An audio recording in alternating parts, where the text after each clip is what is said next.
Hello everyone, Mr. Fawcett here, and we are back with our final lesson of our quadrilaterals unit. We started off this unit talking about polygons, and then we restricted our discussions to four-sided polygons, quadrilaterals. So today's is our last lesson where we are going to talk about trapezoids. We'll get into the definitions and properties a little bit later, but first let's have you do a little review. So you have three questions to answer about this diagram. Please note that segment MN is a midsegment of triangle PQR, so use that to help. Try this on your own, then come back and join us for a discussion. Okay, so if this is the midsegment, that tells us a few different properties, right? It tells us that this segment right here, MN, is parallel to the opposite side. And we know that if it's a midsegment, M is the midpoint of segment PQ. So these two segments must be congruent. Let's go ahead and find the value of x first. I guess we should talk about one other property. The midsegment is half the length of the opposite side, or the side that it's parallel to, right? So this segment right here is equal to 2 times MN, right? So if I'm trying to find the value of x, I'm going to have 2 times 15x is equal to 20x plus 10. So that's going to give me 30x is equal to 20x plus 10. That's going to give me 10x is equal to 10, which gives me x is equal to 1. If I am finding the value of y, well, I know that 2y plus 6 is equal to 26, which means that 2y is equal to 20, which means that y is equal to 10. And then I'm supposed to list all the angles congruent to angle PNM. Well, PNM, this angle right here. And if I know that those are parallel lines, well, I know that these two angles have to be congruent by the corresponding angles postulate. So angle P, not R, PRQ. Or you could just say angle R, right? Because there are not two angles attached to R, there is just one, so it's acceptable to name it with one letter. That is the only angle we can say that is definitely congruent to angle PNM.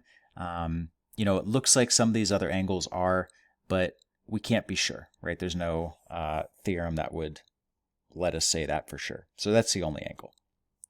All right, let's move into some properties of trapezoids. So the definition of a trapezoid is a quadrilateral with exactly one pair of parallel sides.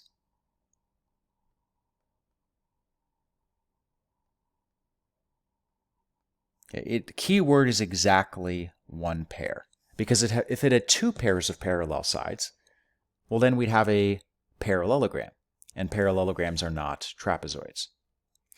An isosceles trapezoid, which is probably the trapezoid that you're most familiar with, right? It's probably the one that you've seen the most, maybe the one that you've worked with the most in a middle school geometry class.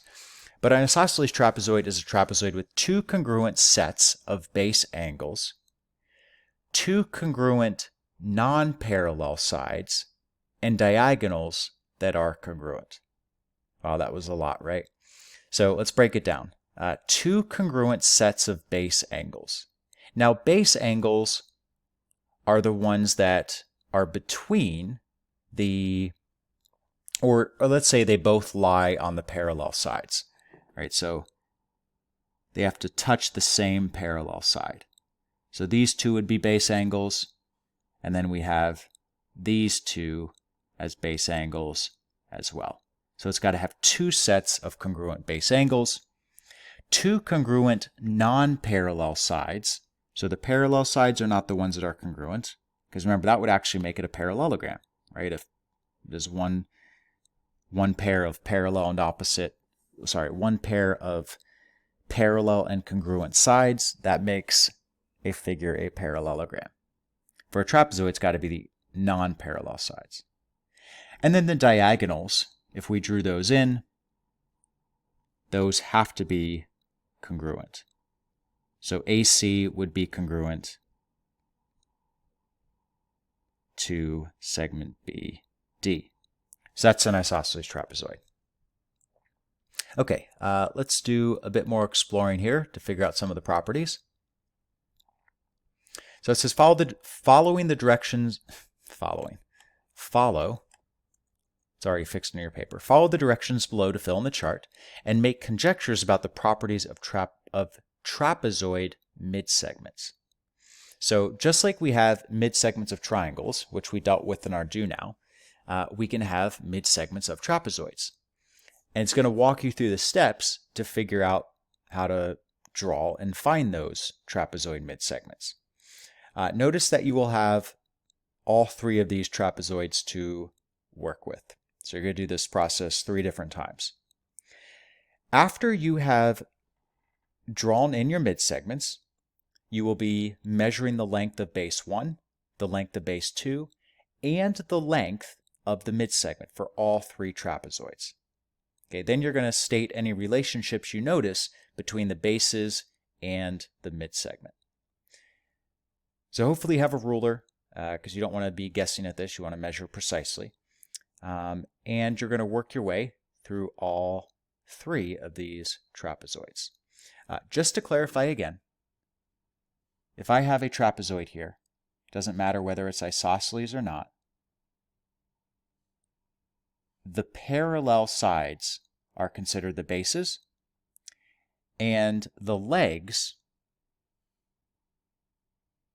so the legs are the non-parallel sides. So we have base, it doesn't matter which one you call base 1 or base 2, they're both bases, and the other 2 sides are going to be the legs. Okay, so I know I didn't tell you which trapezoid was which. We didn't label them 1, 2, and 3, so it doesn't matter where you put them. I am going to put some... Actually, I'm just going to pause the video and put these numbers in the chart now. So here's the measurements. I use centimeters because it's going to be a bit more precise than using inches, but you may have used inches, and the idea is still going to be the same. You're still going to see the same relationship. You just might have different numbers. So again, once you've measured these, did you find any relationships between the bases and the midsegment? Well, if we look at all of these midsegment values, they're all in between the length of each base. But is there something even more specific we can say? Right? If we look at these 2 base lengths, if we add those together, right? If I do 4.7 plus 10.6, and I divide that by 2, so I get 15.3 divided by 2, that's going to give me 7.65. Now again, on your ruler, right, you only have 1/10 of a centimeter being measured, or 1/10 of a centimeter tick mark, so you may get approximately 7.7 centimeters, which is what we got for the length of that midsegment. That relationship is going to hold true for all of these. If you add these 2 lengths together and divide by 2, you get approximately 7.4. And if you add these 2 lengths together and divide by 2, you get approximately 7.5. Again, your measuring may be off by just a little bit depending on how well you measured, how precise you were.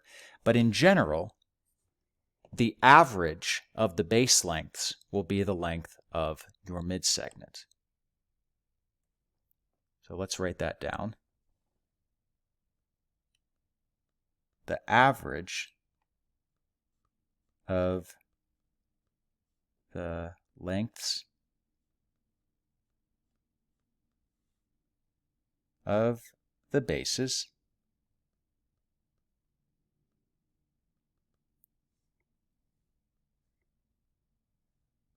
is equal to the length of the midsegment.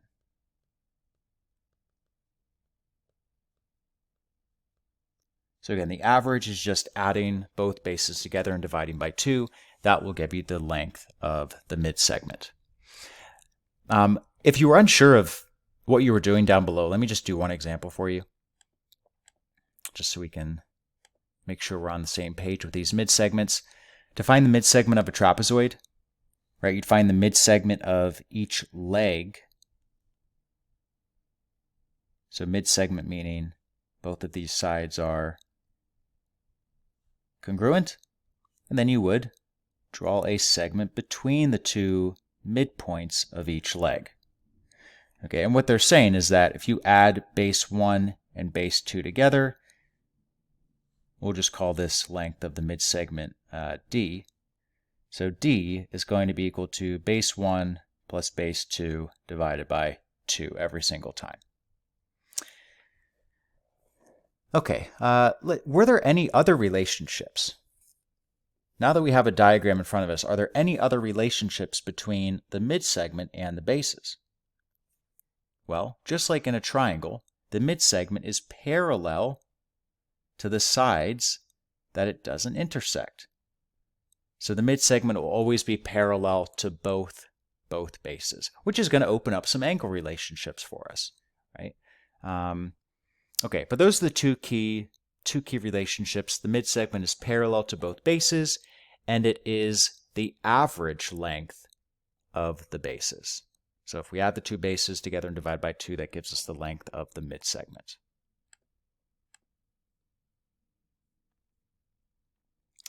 We're going to look at our last theorem here. This is kind of what we already talked about. And then we'll see if we do any practice problems. We may just hold those for class. So the trapezoid midsegment theorem. The midsegment of a trapezoid will be parallel to both bases, and the midsegment of a trapezoid will be 1/2 the sum of the lengths of the bases, or the average length of the bases. And again, you can kind of look at what they're saying here. You know, that midsegment XY is parallel to BC and AD, and XY is 1/2 the sum of the lengths of BC and AD. Okay, we are actually going to cut the video here. We will save our practice for in class, or you can get started on your own, both with the rest of the problems in this lesson or with the practice packet, but we will officially end the video here. As always, enjoy the rest of your day. Thanks for sticking around for the entire unit, and we will see you next time.